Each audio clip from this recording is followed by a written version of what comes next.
Good morning. Thank you, Mr. Chairman, and thank you to our witnesses for being here this morning. Let's not kid ourselves. We're here for one single reason, because the President of the United States believes he is entitled to determine what is true about America's past. He is not. To understand what is happening at the Smithsonian Institution, we need to step back because this is not where it started. The President has spent his term reaching into the institutions that keep our national memory, trying to bend them to his will. He fired the Archivist of the United States, the keeper of the nation's records, without a stated reason. He fired the Librarian of Congress, claiming she put, quote, inappropriate books in children's hands, at a research library that doesn't even lend books to the public. He purged the Kennedy Center's board, made himself chairman, and renamed it for himself until a court deemed it illegal. He ordered exhibits about the horrors of slavery, people owning other people as property, and stripped them from the national parks. Each time, the same move. Take a best-in-class institution built to serve the public and corrupt it into one that serves him. The Smithsonian is just the latest in that long line. In March of 2025, he issued a directive ordering the Vice President to remove improper ideology from the Smithsonian. And this month, his White House issued a hyper-partisan report portraying a museum beloved by millions of Americans who come as annual visitors into one that he says hates America. Perhaps some actual history would be useful here. Actual history. The Smithsonian is not part of the executive branch. Congress created it in 1846.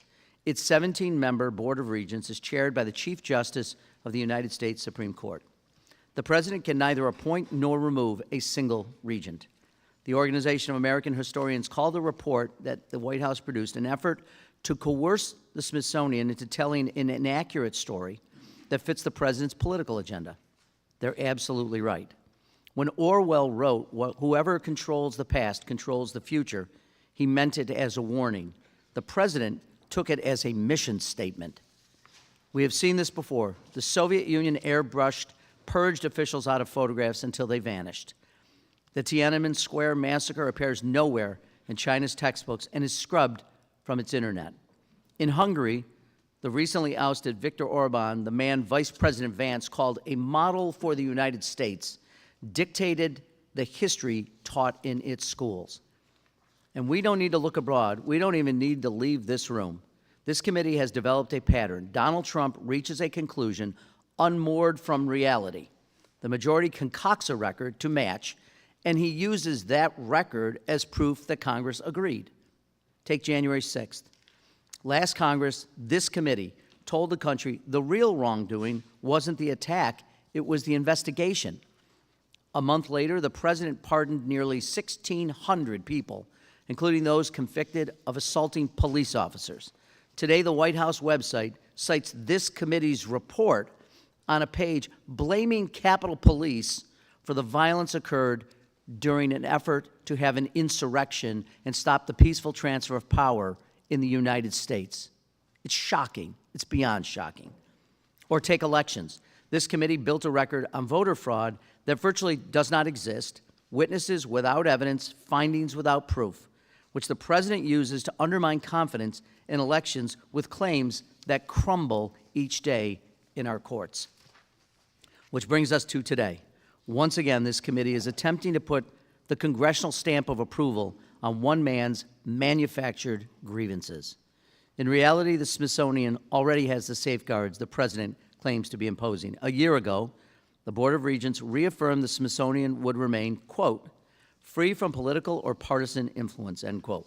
The Secretary issued a binding policy requiring all exhibits to be grounded in scholarship, balanced, and nonpartisan. The White House report never mentions that. Before we appoint Donald Trump the de facto curator of American history, remember, this is a man who looked at the world's preeminent museum complex and concluded its problem is dwelling too much on, I quote again, how bad slavery was. Really, Mr. President? The owning of other people as property? and you're concerned that we're going to talk about how bad that was? That's the problem?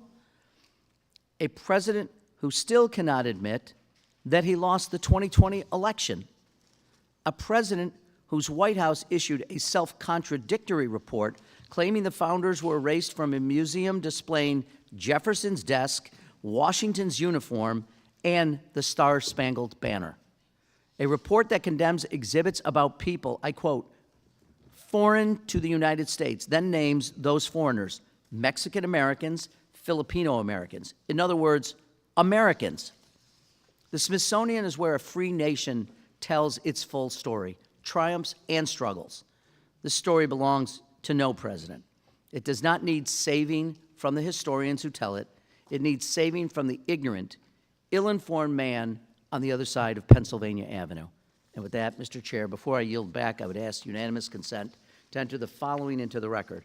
A copy of the report issued yesterday by the committee Democrats responding to the White House report, a series of objects currently on display in the American History Museum's 250th anniversary exhibit, including a 2024 Trump campaign MAGA hat, a pro-gun rights button for the National Rifle Association, and an anti-abortion sign from a rally in Washington, D.C.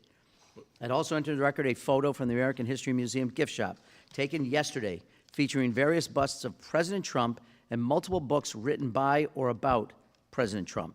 A statement from the Organization of American Historians condemning the White House report, a statement from the American Alliance of Museums about Smithsonian independence, and finally, an NBC News article dated August 19, 2025, titled, Trump Says the Smithsonian Focuses Too Much on How Bad Slavery Was. I'd ask unanimous consent to enter those into the record. And with that, sir, I yield back.